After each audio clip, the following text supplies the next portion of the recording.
இன்றைக்கு எப்போது பார்த்தாலும் இந்தியா கூட்டணி இந்தியா கூட்டணிங்கிறார். இந்தியா கூட்டணியில் திமுக அங்கம் வைக்குதான். அதில் ஒத்துமையாவா இருக்குது இந்தியா கூட்டணி.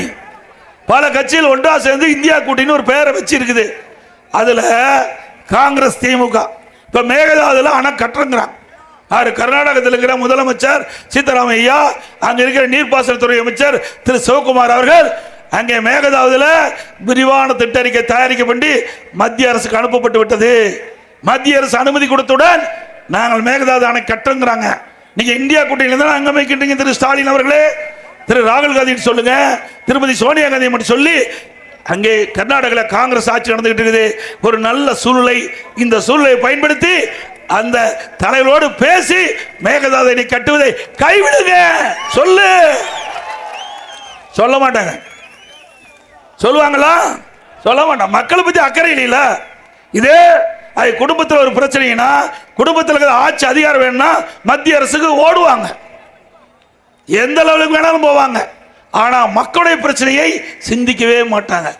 இங்கே மேகதாதுல அணை கட்டிட்டா டெல்டா மாவட்டம் பாலைவனம் ஆயிரும். டெல்டா மாவட்டம் பாலைவனம் ஆயிரும். ஏன் நீங்க செய்ய மாட்டேங்கிற? வாயை திறக்க மாட்டேங்கிறாங்க. நான் 4 நாள்ல பத்திரிகையில் வந்துகிட்டே இருக்குது. கர்நாடகத்தில் இருக்கிற முதலமைச்சர் நீர்ப்பாசனத்துறை அமைச்சர் சொல்றார், மேகதாதுல அணை கட்டிய தீர்வோம், அதற்குண்டான பூர்வாங்க நடவடிக்கை நாங்கள் மேற்கொண்டு விட்டோம் என்று சொல்லிக் கொண்டிருக்கிறார். ஏன் பதில் பேச மாட்டேங்கிறீங்க? உங்களை மக்கள் தேர்ந்தெடுத்து ஆட்சி பொறுப்பு உங்களுக்கு கொடுத்துருக்காங்கல்ல, நீங்க தானே உரிய நடவடிக்கை எடுக்க வேண்டும். இதெல்லாம் பேசவே மாட்டாங்க. அப்புறம் எதுக்கு இந்தியா கூட்டணியில் இருக்கிற? மக்களுடைய பிரச்சனை பேசுறதுக்கு தானே இந்தியா கூட்டணியில் அங்க வைக்கிறீங்க. 39 எம்எல்ஏ இருக்கிறாங்கல்ல, அவள் என்ன பண்ணிட்டு இருக்கிறாங்க? 39 எம்பி நாடாளுமன்றத்தில் என்ன பண்ணிட்டு இருக்கிறாங்க? எல்லாம் கும்பகரணம் போல தூங்கிட்டு இருக்காங்க. கும்பகரணம் போல தூங்கிட்டு இருக்காங்க. ஏன் மேகதாது அணை கட்டணு அங்க இருக்கிற நீர்ப்பாசனத்துறை அமைச்சர் முதலமைச்சர் சொல்லிட்டு இருக்கிறாங்க. நீங்க நாடாளுமன்றத்தில் பிரச்சனை எழுப்பி அதுக்கு ஒரு தீர்வு காண வேண்டும்ல? கிடையாது. அப்படிப்பட்ட நிலைமை வராது.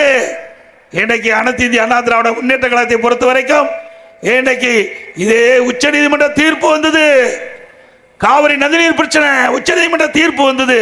பாரதிய ஜனதா கட்சியோட நம்ம கூட்டணி வச்சிருந்தோம். ஆனா தமிழ்நாட்டு மக்களுடைய பிரச்சனை என்று வருகின்ற பொழுது 22 நாட்கள் காவிரி மேலாண்மை ஆணையம் அமைக்க வேண்டும் என்று 22 நாட்கள் அவையை ஒத்தி வச்சாங்க. இந்திய நாடாளுமன்றத்தையே ஒத்தி வச்ச அது அண்ணா திமுக திறமை, தில்லு திராணி, மக்கள் மீது அக்கறை, விவசாயிகள் மீது அக்கறை. 39 நாடாளுமன்றம் பிடிக்கிறீங்களா? நீங்க ஏன் அதை நாடாளுமன்றத்தில் அந்த பிரச்சனை எழுப்பல? பண்ண மாட்டாங்க. ஏன்னா மக்களை பற்றி கவலைப்படாத ஒரு அரசாங்கம். இப்படிப்பட்ட அரசாங்கம் தேவையா? இதெல்லாம் எதற்காக சொல்லிட்டு சொன்னால், அனைத்து இந்திய அண்ணா திராவிட முன்னேற்ற கழகம் ஆட்சியில இருந்தாலும் இல்லாவிட்டாலும் மக்கள் பிரச்சனை வருகின்ற பொழுது அதை முதன்மை பிரச்சனையாக எடுத்துக்கொண்டு மக்களோடு துணை நின்று அந்த பிரச்சனையை தீர்ப்பதிலே முதல் கட்சி அண்ணா திமுக கட்சி.